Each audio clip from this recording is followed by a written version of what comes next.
सरकारी नौकरियों में आरक्षण की व्यवस्था को लेकर एक बड़ा फैसला सुनाया। देश की सर्वोच्च अदालत ने कहा है, अगर अनुसूचित जाति, अनुसूचित जनजाति, अन्य पिछड़ा वर्ग और आर्थिक रूप से कमजोर वर्ग के उम्मीदवार जनरल कैटेगरी के कट ऑफ से ज्यादा नंबर लाते हैं तो वो जनरल कैटेगरी की सीटों पर भी सरकारी नौकरी पाने के हकदार होंगे। आपको बता दें कि सुप्रीम कोर्ट ने पिछले साल आरक्षण को लेकर एक ऐतिहासिक फैसला सुनाया था।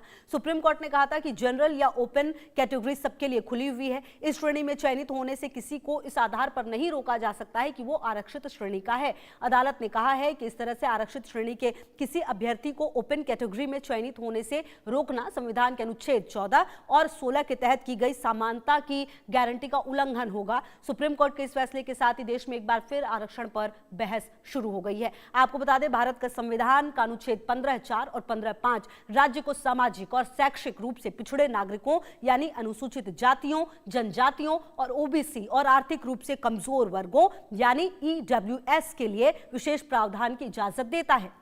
यह इन वर्गों के लिए शिक्षा और सार्वजनिक नियुक्तियों में उनके उन्नति के लिए सकारात्मक पहल की वकालत करता है। संविधान के 103वें संशोधन जो 2019 में हुआ, उसके जरिए आर्थिक रूप से पिछड़े वर्ग के लिए भी 10% आरक्षण का प्रावधान किया गया। इस आरक्षण को वर्टिकल आरक्षण भी कहा जाता है। तो यह बड़ा फैसला सुप्रीम कोर्ट की तरफ से लिया गया। निश्चित तौर पर देखना यह है कि आने वाले समय में इसको लेकर किस तरह की बहस देखी जाएगी, और अगर ऐसा है तो कहीं ना कहीं संभव यह भी देखना होगा कि किस तरीके से यह बदलाव है। आरक्षण का अर्थ क्या है, अगर आप ग्राफिक्स के जरिए समझिए।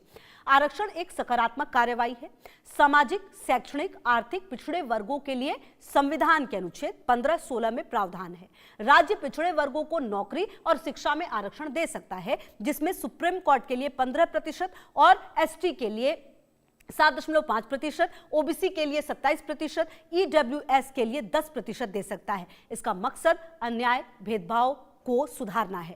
समाज में समान प्रतिनिधित्व सुनिश्चित करना भी इसका एक बड़ा कारण नजर आया है इस आरक्षण को देने के पीछे। बहरहाल कितना समान प्रतिनिधित्व आ पाएगा ये तो आने वाला वक्त बताएगा। फिलहाल इस आरक्षण को लेकर एक बार फिर से बहस जो है वो छिड़ती हुई नजर आ रही है, लेकिन ये बड़ा फैसला सुप्रीम कोर्ट का निश्चित तौर पर आप कह सकते हैं। और जैसा कि ग्राफिक्स के जरिए हम आपको बताने की कोशिश भी कर रहे हैं कि आखिरकार इसको लाने के पीछे का जो अर्थ है वो क्या है आरक्षण को, ये भी अपने आप में समझना बेहद महत्वपूर्ण है, क्योंकि कहीं ना कहीं समाज में समान प्रतिनिधित्व सुनिश्चित करना इसका एक बड़ा कारण है, बताया जा रहा है इस आरक्षण को लाने के पीछे। बहरहाल कई सारे बदलाव के साथ अब देखिए सुप्रीम कोर्ट का आदेश क्या है, इसको अगर आप समझिए।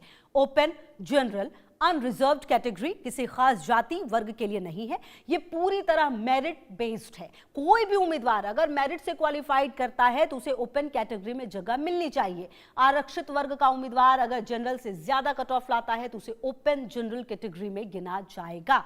उसे आरक्षित कोटे में फंसाया नहीं जा सकता। उसकी सीट आरक्षित कोटे से कम नहीं होगी।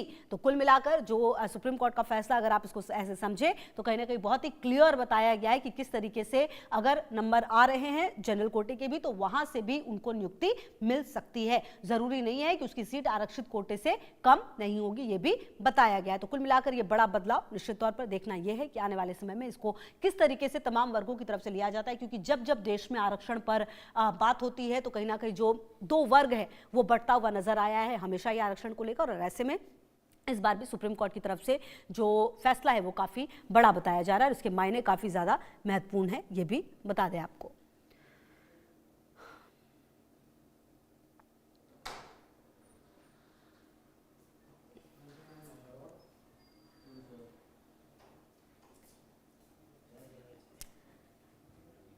तमाम खबरों पर नजर आप रहिए, हमारे साथ देखते रहिए इंडिया न्यूज।